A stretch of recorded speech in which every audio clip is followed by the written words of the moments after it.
Hoy quiero hablarles sobre el poder, sobre la economía y sobre la política. En primer lugar, yo tengo una idea. Si consideramos a Dios en términos de poder, Dios no existe, Él es. Y si consideramos a la economía en términos políticos, la economía de mercado en realidad no existe, son relaciones de poder. Permítanme alrededor de esto contarles una historia. El profesor Chang, quien escribió varios bestsellers, varios libros, entre ellos recuerdo chutando a propia escada en portugués, chutando la propia escalera en español. Él nos advierte que la economía es inseparable de la política y sus 5 razones son las siguientes. En primer lugar, la economía trata en gran parte sobre políticas de estados y de gobiernos, dice. En segundo lugar, las teorías económicas y las políticas públicas en materia económica y en materia social se influencian mutuamente, se entrelazan. En tercer lugar, todas las teorías económicas contienen juicios de valor político. Y en cuarto lugar, la economía trata esencialmente de relaciones de poder poco estudiadas que existen en el mercado. Hay conflictos de intereses, hay dialécticas de intereses en conflicto, mejor dicho. Y por último, no menos importante, en quinto lugar, el poder y la política son fuerzas irracionales que afectan la supuesta racionalidad de los actores económicos en un mercado que buscan la maximización racional, valga la redundancia, de los beneficios. De hecho, en un artículo escrito con anterioridad titulado La teología del libre mercado, yo había presentado al neoliberalismo como una nueva teología que contiene un orden moral que pocos entienden. No es algo malo si funcionaran como dice que funciona. Además, no solamente es una lógica económica que promueve el libre comercio y explica el papel del gobierno como facilitador del libre mercado, desregulándolo al servicio del capital privado. Es lo que se predica. Tampoco es una simple ideología sobre lo que debe ser la sociedad, conforme a la idea predicada por Locke sobre la libertad como el bien supremo de apoyo y legitimación del poder en el Estado. El gran valor del neoliberalismo es que, explicando lo conocido por medio de lo desconocido, como en la propia teología, legitima las estructuras de poder, justificando quién debe mandar, quiénes deben conducirnos, a dónde, por qué, cómo, cuándo, la última realidad. El neoliberalismo, que se presenta como antiestado del que tanto hablan sus predicadores, ya se encuentra totalmente degenerado, sobre todo en el Paraguay, con un crónico capitalismo, con puertas giratorias, con afinidad de élites, etcétera, como ya muchas veces me han escuchado.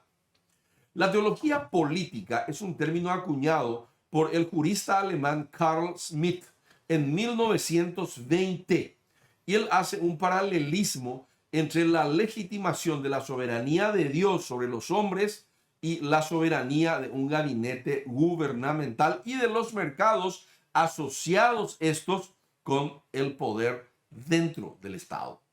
Esto es totalmente racional, ya que ambos principios teológicos y orden político responden a nuestra fe y a nuestra confianza. Lo que yo pude descubrir en los últimos tiempos, sobre todo después de las fuertes intervenciones de los estados para salvar a los mercados, por ejemplo, en el 2008, es que el libre juego de la oferta y la demanda solo existen, tal como nos cuentan, en los libros de cuentos que se usan para enseñar economía. Son modelos que son representaciones de la realidad, pero que simplificadas, pero que no son la realidad.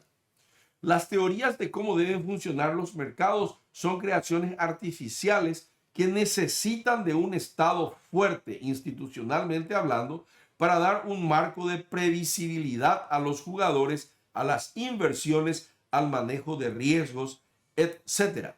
Por lo tanto, digo yo, la interferencia del Estado es esencial para crear mercados saludables, de modo a que la gente vea la conveniencia de no asociarse en modo colectivo y sea neoliberal en sentido amplio, en forma efectiva, en todas las áreas de sus respectivas vidas. Veamos ahora lo que dice el profesor Chan. En primer lugar, la economía trata de políticas de Estado. En todos los mercados, ellos no producen los resultados esperados. Por lo tanto, en todos los países capitalistas, los estados intervienen en los mercados laborales, regulan uno de los mercados más regulados del mundo, las finanzas, limitan los monopolios y así por delante. En la escuela neoclásica se estudia también la corrupción, la ineficiencia del gobierno, la burocracia, etc. Por eso gran parte de la economía, repito, gran parte de la economía equivale a estudiar políticas públicas de Estado y de gobiernos, hasta el dejar hacer. Por ejemplo, el contrabando desde Clorinda, la invasión de tierras, el lavado de reales que ingresan del Brasil de actividades ilícitas. Dejar que eso acontezca es una política de Estado. Arturo Pillot, profesor de Cambridge, acuñó el término externalidades. Y desde ese momento todo pudo ser explicado por la economía, incluso y sobre todo las fallas del mercado. En segundo lugar, conforme al profesor surcoreano, la política y las teorías económicas se influencian mutuamente. Recuerdo yo que la dictadura de Stroessner, la única vez que yo caí preso, me metió en cana, en encarnación, por traer un libro de ciencias económicas que tenía el resumen del Capital de Marx y de Gramsci. Entonces, en plena dictadura stronista, uno cae preso. Bajo el macartismo en Estados Unidos hubo una sistemática persecución a las universidades que enseñaban teorías que no fueran las de Chicago, las de mercado. Los hombres de dinero siempre influenciaron en la creación de teorías económicas, financiando investigaciones que justificaran el status quo dentro del mercado. Y voy a cambiar acá de dimensión. Siempre, por ejemplo, la Heritage Foundation o el Instituto Cato solo te van a financiar proyectos de investigación que justifiquen el libre mercado. Entonces, digo ahora que estos think tanks y otros más solo diseminan ideas a favor de un tipo de economía, nada mal. Lo mismo era en la Unión Soviética, donde solamente los estudios se pagaban por el Estado para justificar la ausencia, allí sí, del mercado. Siendo así, digo yo, la economía deja de ser una ciencia social y se convierte en una mercadería más sujeta a la ley de la oferta siempre que haya demanda. Y esa demanda puede ser pagada por los libremercadistas o por los estatistas. Bueno, sigamos. Las teorías económicas, en tercer lugar, contienen juicios de valor político. Las principales diferencias entre las diversas perspectivas de las diversas escuelas económicas no son ni más ni menos que puntos contrastantes sobre temas económicos que disfrazan juicios de valor políticos. Ejemplo, el criterio de Pareto, considerado el eje principal de la economía neoclásica. Él mismo dice que no se puede considerar una mejora social o cualquier cambio en las reglas del juego que signifiquen que una persona o un grupo de personas empeoren en lo que tienen o en lo que ganan. Entonces, ¿en qué estamos? Lo que te está diciendo Pareto es: no se debe cambiar el status quo. Si eso no es un juicio de valor político, ¿qué es? Bueno, y puedo seguir dando otras justificativas. Viene por el otro lado John Nash y gana el premio Nobel y dice: la mejor decisión individual es la peor grupal. El tipo es colectivista. Y así podemos ver también la versión de Locke, donde dice que hay muchas voluntades, que es la voluntad de todos, que no es igual a lo que dice Rousseau, político también, contractualista, no es igual la voluntad de todos a la voluntad general. La voluntad de todos es la de todos. Uno puede querer A, otro puede querer B. Pero la voluntad general es la voluntad que le conviene a todos. ¿Y quién dice cuál es esa voluntad? La voluntad de todos no es unánime. Por ende, solo el proceso político democrático podría buscar el consenso. Y viene otro tipo que se llama Kenneth Arrow y gana el premio Nobel en 1972, diciendo que la preferencia individual puede ser transitiva y las preferencias colectivas no. ¿Qué es lo que quiere decir eso? Eso quiere decir que un tipo puede preferir a B y puede preferir B a C. Entonces él dice ergo A es preferible a C en la mente de un personaje. Eso quiere decir, por ejemplo, que si le gusta Alegre antes que Peña, voy a paraguayizar esto, y Peña antes que Euclides, luego prefiere a Alegre antes que a Euclides. Euclides va a perder nomás luego la elección si se presenta como la tercera vía en la perspectiva individual. Pero las preferencias colectivas no son transitivas. No siempre los grupos piensan como piensa una persona en modo individual. Es por eso por lo que es imposible construir procedimientos democráticos que le den el gusto a todos. Eso es lo que dice Arrow. Nañame emo aiboí la gusto enteroeteade. Eso dice Arrow, perdón. Entonces él pregunta, ¿se puede construir un procedimiento racional en forma democrática? Y él dice, no. El Paraguay es un ejemplo. Por eso hay patrones que influyen en las elecciones y los votos se compran con plata. Y entonces la decisión no es puramente democrática. Eso es lo que se llama la teoría de la elección social o el teorema de la imposibilidad de Arrow, que dice cuando hay más de 3 alternativas, más de 2 o 3 o más alternativas, no es posible diseñar un sistema de votación que permita generalizar las preferencias de los individuos hacia una preferencia social que le convenga a todos. O una sola persona puede, en modo Matrix o Matrix, pensar por todos y vetarle a todos. Y si tiene plata, desde una avenida de Asunción, puede manejarle a toda una nación. Según Latino Barómetro, los paraguayos, el 95% de ellos no confían luego en sus gobernantes. ¿Conocen a gente, acaso ustedes, que ejerciendo el poder del Estado sin escrúpulos, amantes del dinero, se aprovechan de información privilegiada entonces para abrir fábricas de productos estratégicos, usar puertas giratorias, ser los emperadores del crony capitalismo, etcétera? Entonces, mis queridos amigos, tiene razón Chan. En cuarto lugar, tenemos que considerar que la economía siempre ha representado y aún hoy representa relaciones de poder.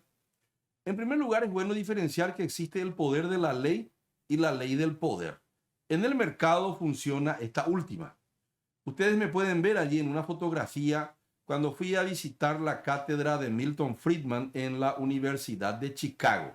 Allí es donde mejor pude ver cómo la teología del capitalismo, esa teología del mercado, representada por el neoliberalismo, en realidad son fuertes relaciones de poder. Hay cosas peores. En todos los mercados existen puertas giratorias donde una persona es del sector público y al mismo tiempo o al poco tiempo después es del sector privado. O viceversa. Hay afinidad de élites, hay clubes de exas que ganan todas las licitaciones del Estado desde tiempos inmemoriales. En Paraguay tuvimos un presidente de la República en la posguerra del 70 que era al mismo tiempo presidente de la Industrial Paraguaya.